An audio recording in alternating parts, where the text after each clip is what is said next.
Hey everybody, thank you so much for joining me today. Today I have another fun unboxing. This one is from Evry Jewels, so let's check it out and see what's inside. All right, the first item, oh wow, we have the Cupid's Countdown to Valentine's Day. Oh, it's prizes. Prizes are not valid until day listed. So I'll have to do a little more research on that, but that looks like a super fun contest. I don't know, hopefully we'll win. Next item, we have a scratch to win.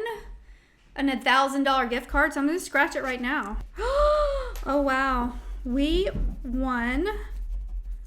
We're a winner. We won $10 off our next order.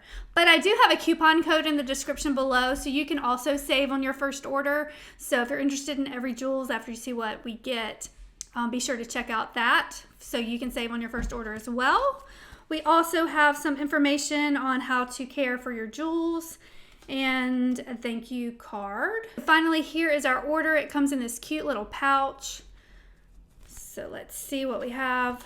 These are the On Another Planet earrings in silver. Here is a closer look.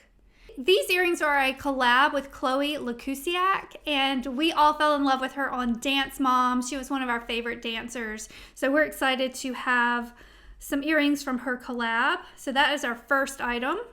The next item is a necklace. This is called the Broken Heart necklace, also in silver. There it is, super pretty. I'm so excited to try Evry Jewels for the first time. This is my very first order, but I'm looking forward to checking out some more of their jewelry. That was everything in my very first Evry Jewels order. If you are interested in trying out Evry Jewels, I will have a coupon code in the description below, so be sure to check that out. And as always, thank you so much for watching, and please subscribe.